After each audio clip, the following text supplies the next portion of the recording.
from the CBS Broadcast Center in Los Angeles, this is CBS2 News at 11 p.m. Tonight's winning numbers are 65, 53, 23, 15, 70. The gold mega ball is 7. Have you checked your lottery tickets? The Mega Millions $1 billion jackpot hangs on those 6 numbers. Well, we may as well break it to you. No one in California won the big prize. Threw mine away. We're waiting to hear if there was a winning ticket sold in any other state. And CBS 2's Lori Perez is live at Bluebird Liquor in Hawthorne, where it was an exciting night, right, Lori? It certainly was. It was packed. This place has sold so many winning tickets over the years that they've run out of wall space. They've actually had to go to the ceiling to post about all the people who have won here. It is no wonder that people come here to try and get lucky.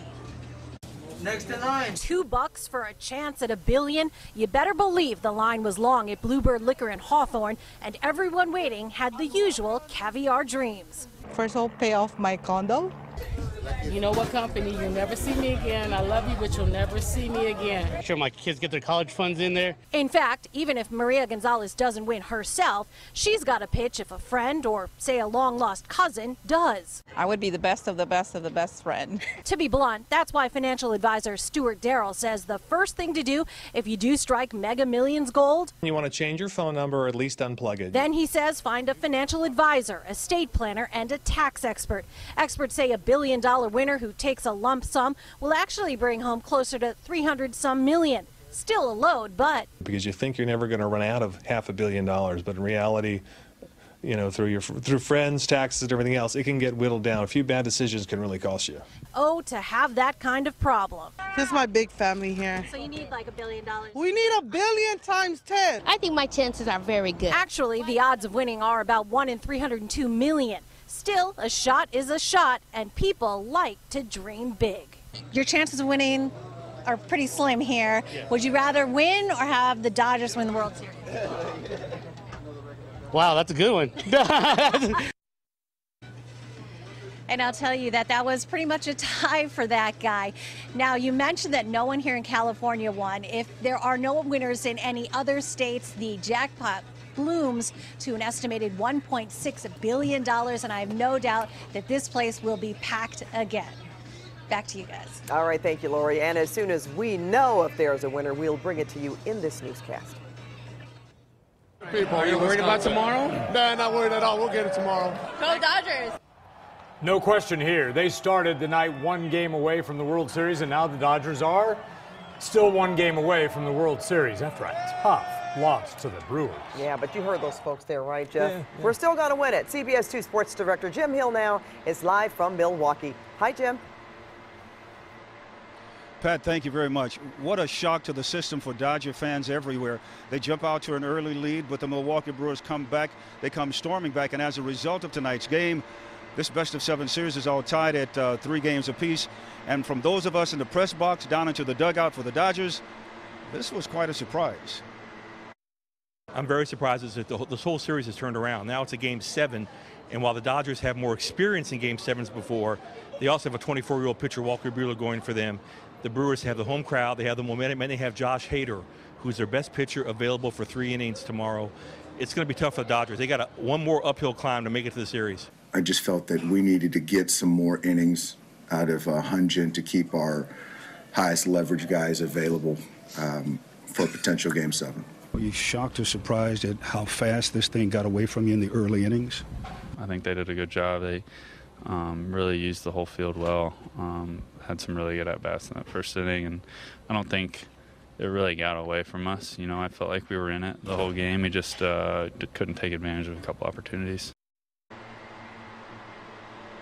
And now the Dodgers are facing something that they did not want to face when they first came here yesterday. That is a Game 7 on the road. Reporting live from the National League Championship Series in Milwaukee, I'm Jim Hill. Jeff, back to you now. All right, Jim, thanks very much. Stay with CBS 2 News and CBSLA.com for the latest on the Dodgers. They are fighting to win this series. A daring thief at work in a Glendale restaurant pretending to put his jacket on, but he's really putting his hand in a woman's purse and stealing her wallet. And tonight, The woman whose purse he picked told us it didn't take long for the crook to cash in on her credit cards. And CBS2's Rachel Kim is live in Glendale, where the wallet-snatching caper went down. Rachel. Well, Pat, the victim works here in downtown Glendale, and she says she often walks across the street to have lunch here at this restaurant. After getting her wallet stolen, she said she's mad and wants these crooks exposed. Security video shows two men come in for lunch at Panini Kebab Grill in Glendale Monday afternoon. They sit at a table right behind Ani Caribbean and her friends. With her back to the men, she had no idea what was about to happen. It makes me sick to my stomach. You see in the video, the man closest to Ani takes off his jacket and hangs it on the chair. He starts fiddling with his jacket, and it soon becomes clear what he's up to. But what he was actually doing was using his jacket as a shield to go into my purse. As soon as he got a hold of my wallet, he put his jacket back on, and both of them just walked out of the restaurant. Of course, Ani didn't know what was going on as she enjoyed lunch with her friends. But then the check came, and she realized her wallet was gone. I just don't understand how people can do that. It's very violating to know that I was sitting there and right behind me, literally behind my back, someone stole from me, and that's what's really upsetting. When Ani posted the video on Facebook, she soon heard from 5 other women who said the same thing happened to them by the same men, all in the downtown Glendale area. They should not be getting away with this. The crooks charged about $6,000 to $8,000 on her credit cards within 25 minutes. Ani now wants to warn others not to fall victim to these guys. You have to be mindful of where you are.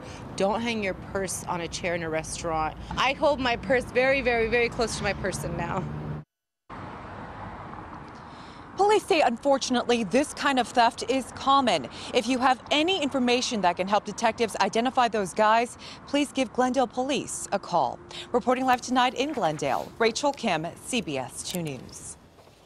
The Saudi government has confirmed that missing Washington Post journalist Jamal Khashoggi is dead. Saudi Arabian state TV said he was killed during a fight inside their consulate in Istanbul. Turkey officials say Khashoggi was dismembered inside the consulate by 15 Saudi agents. Still unclear, though, what really happened to his body.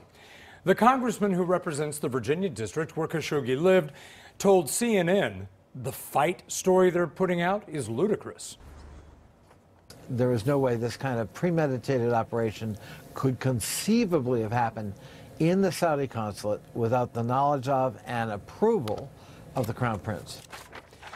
The Saudis now say 18 people have been arrested, and a senior advisor to Saudi Crown Prince Mohammed bin Salman has been dismissed. President Trump says he hopes the U.S. can handle the situation without upsetting billions in arms sales to the Saudis by U.S. companies.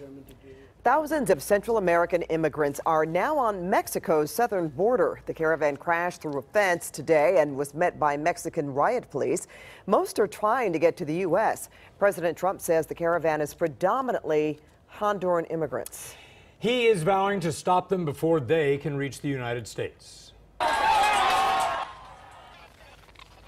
Before reaching Mexico's border, a crowd estimated at 3,000 to 4,000 tore down gates at the Guatemalan border. A few dozen broke through a barrier. The president is threatening to take action by closing down the southern border if Mexico fails to stop the caravan. Well, Mexico has deployed 500 federal police officers to the border. It's also asking for help from the United Nations to process the immigrants, some of whom plan to claim refugee status. A heartless crime. Burglars take off with an irreplaceable family heirloom. And that's the one piece that I really want back. Yeah, thieves took off with a wedding band given to a woman by her dying mother. Also, politics can be dirty, but this racy flyer for a local city council race takes the attacks to the next level. Oh, holy! Yeah, that's no runway, but it was a perfect landing today on a Southern California freeway. It was a tough night for my Dodgers, but the weather at least looks good. We'll show you that coming up, everybody. After that lightning bolt strikes him, right? And here's a look at the guests tonight on The Late Show with Stephen Colbert.